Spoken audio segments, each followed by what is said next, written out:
Всем привет, я Миша Иннер, это мой видеоблог о переезде в Турцию, нюансах, связанных с этим вопросом, как у нас прошел этот процесс с семьей, жилье, развлечения, отдых, в общем, все, что успел заснять, все постараюсь вам показать.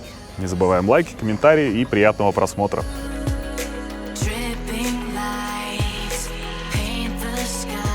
Стоимость аренды квартир в Турции была очень низкая, но с момента наплыва туристов она очень сильно подорожала. И если раньше квартиру двухкомнатную можно было вполне снять за $500 в месяц, то сейчас это, наверное, ближе к $1000 и больше, в зависимости от ваших потребностей, желаний и возможностей. Мы снимаем квартиру 2+1, это аналог нашей трехкомнатной квартиры. Обошлась нам она примерно $1100 в месяц, но зато она прямо через дорогу от моря.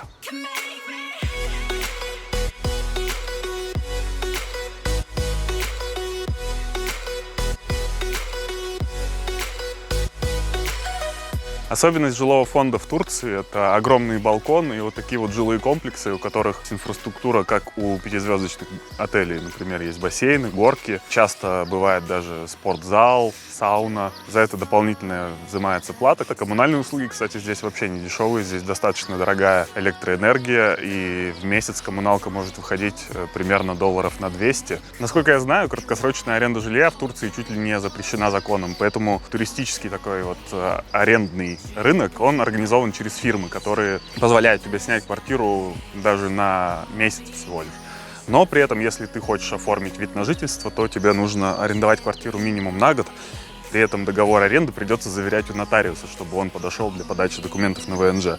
Но зато после этого у тебя будет документик, и ты сможешь здесь находиться чуть ли не на правах полноценного гражданина.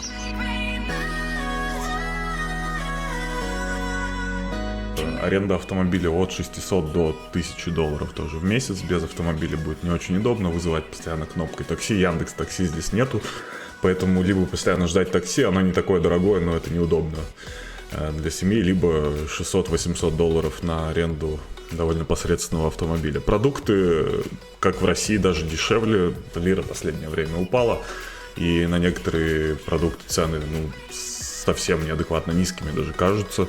Цены в кафе и ресторанах здесь, в принципе, аналогичны таким же в России. Если ресторан чуть получше, то цены будут выше. А вообще у нас в среднем выходит, наверное, $30-40-50 на обед с семьей и чуть побольше, если ужин, и приходится взять пару эфеса.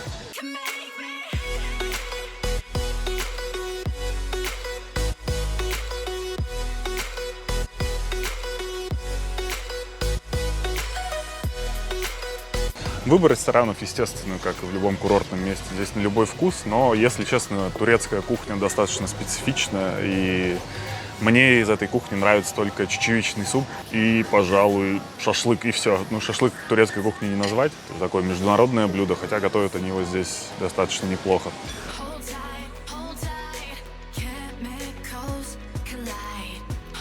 Например, сейчас мы завтракаем в кафе на берегу моря, и омлет стоит 60 лир по текущему курсу, это, наверное, примерно $300, но надо понимать, что это ресторан при отеле, и здесь достаточно дорого.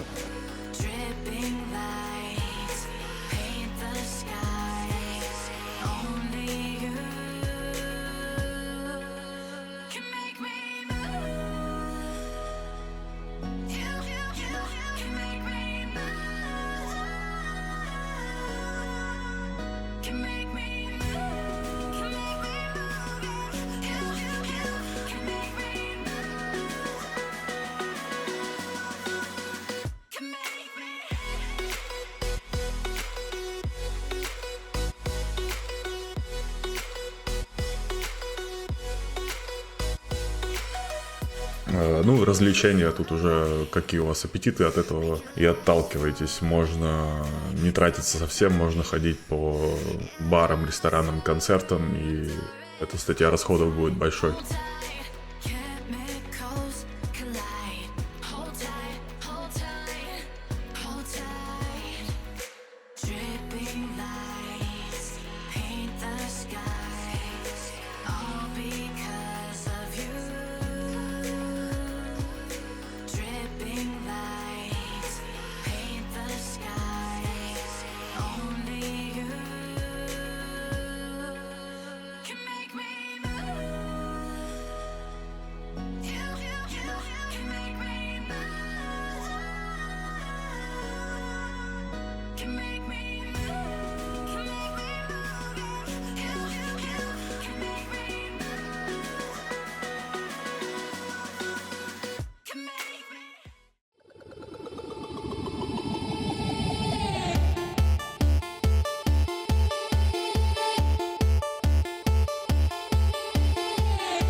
Одна из причин выбора Турции была также очень хорошая яхтенная инфраструктура здесь. И я как любитель такого вида отдыха с недавних времен, естественно, соблазнился жить поближе ко всем приключениям, связанных с сейлингом. Конкретно сейчас мы вот находимся в таком небольшом мини-отпуске недельной длины. Обычно чартер яхты ровно на неделю удается с субботы по субботу.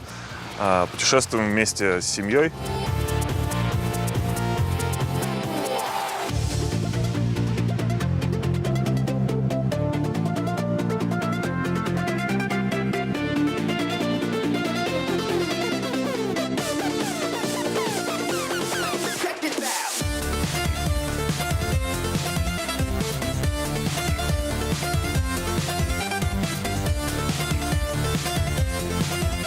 Много интересных приключений каждый раз получается. Вот эту лодку мы арендовали чисто с семьей. Обошлось это примерно 2500 евро за неделю за всю лодку. Бавария 41 фут. Это достаточно неплохой размер для такой компании. 3 двуспальные каюты имеется в ней, плюс большая кают-компания. Ну и вот здесь место потусоваться тоже имеется. При этом она достаточно компактная и несложная в управлении, в швартовке. Здесь у нас находится пункт управления яхтой. В принципе, большинство времени мы ходили на моторе в этот раз, потому что ветра совсем не было. Поэтому просто ставим автопилотик, ставим нужный курс, отслеживаем курс где-нибудь вот здесь.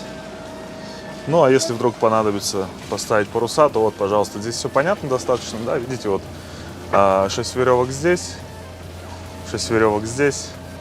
Что-то потянуть в правильном направлении, и все заработает, и там вот вылезет парус. Один раз даже мы делали это.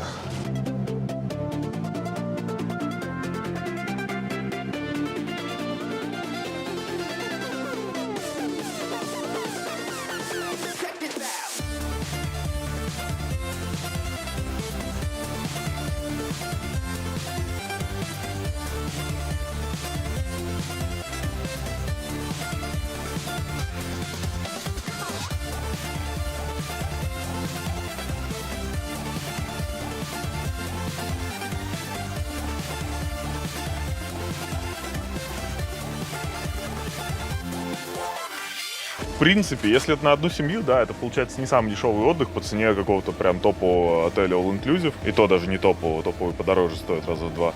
А если брать лодку, здесь 6 спальных мест, если ее брать просто на 6 человек платежеспособных, то получается вполне себе бюджетный отдых. И довольно необычный отдых, что немаловажно, потому что иногда отели все-таки приедаются, стандартный сайтсиинг тоже приедается. А такое, это как другой мир.